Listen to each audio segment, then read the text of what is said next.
In this short class, we're going to have a look at a very special kind of matrices, of course elementary matrices, which even though they're elementary in one sense, play a very important role in the algebra of matrices and in a lot of techniques that we will develop later.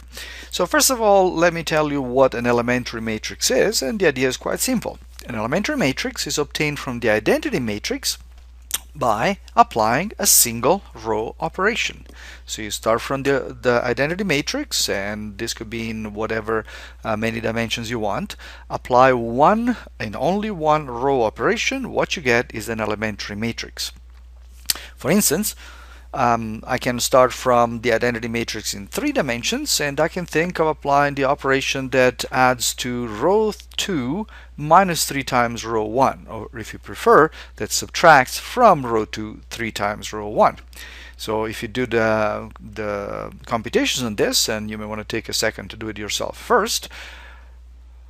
Done? Okay, so if you do that, you end up with this matrix. So this is an elementary matrix. And we're going to denote elementary matrices obviously with the capital letter E. Now, notice that in this example I gave you a square matrix, and in fact elementary matrices have to be square matrices because they are obtained from the identity matrix, from an identity matrix, and all identity matrices are always square. So everything we're going to be saying about them refers only to square matrices. Now, I mentioned that these matrices whose definition is very simple and whose structure is also going to be looking very simple because they have lots of zeros. For instance, we're only doing one row operation from the identity, which has lots of zeros. Why are they so important? Well, as we're going to see in a minute, they pretty much are the building blocks of matrices, and in a way we can think of matrices as being made up by putting together a whole bunch of these row operations. Of course, we're not building a brick wall, hopefully not. We're actually trying to make you get closer to the depths of linear algebra, but the analogy still may be useful to some extent. So let's see in what way they're useful. The key property of elementary matrices is as follows. Multiplying a matrix A on the left by an elementary matrix is the same as applying to A the row operation that generated E.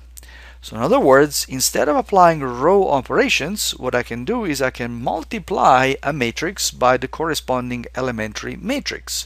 And this means, of course, that all the operations that we've been doing with matrices so far really are all matrix products. So let me show you what I mean in a different way. So let's say we start from the identity, we apply a row operation, a single row operation, we come up with an elementary matrix E. Now let's say we take any matrix A, of course a suitable size, so that we can multiply by E, and let's say that we apply to this matrix A the same row operation we applied before. Well, we're going to end up with a different matrix A1, which is going to be equivalent to A, okay, but it's going to be a different matrix. Well, this matrix is the same one that I would get if I multiply A on the left by E.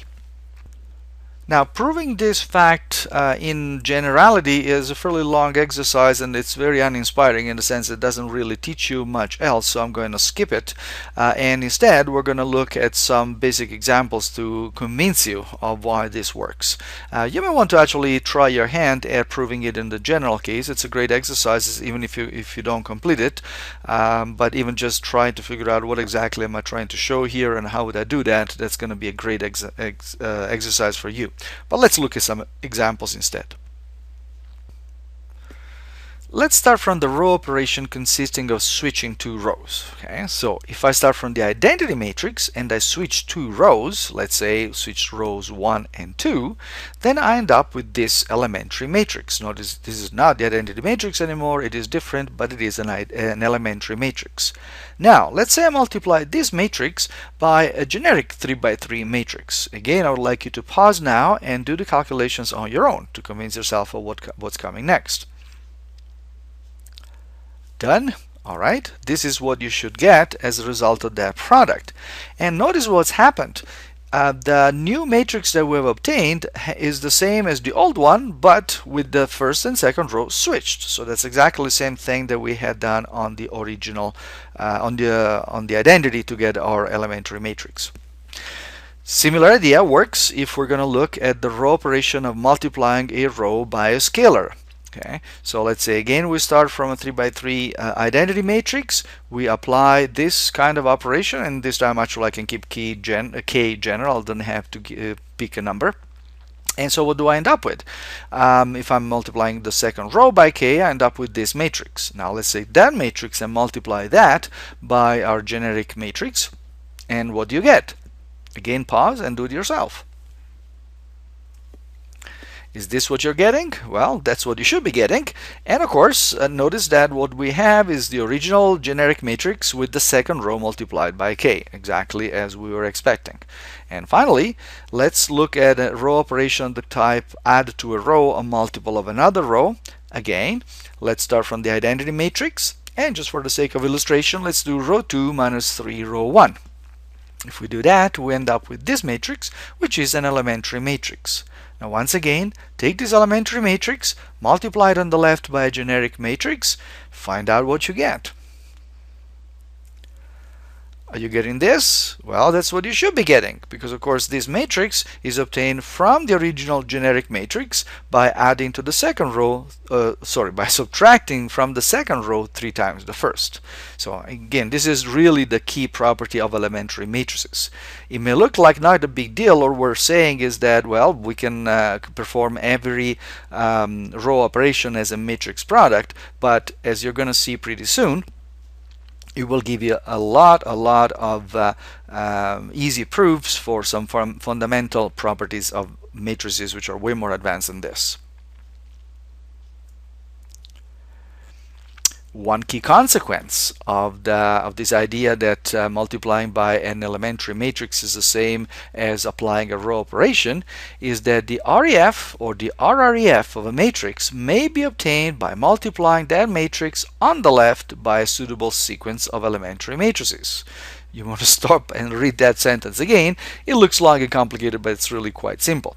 All that means is that if we want to compute the RREF, all we have to do is just multiply A on the left by a bunch of elementary matrices. That's quite obvious because of the way we actually have been computing the REF and the RREF so far. Because of course we've been computing them by applying row operations. So let's see.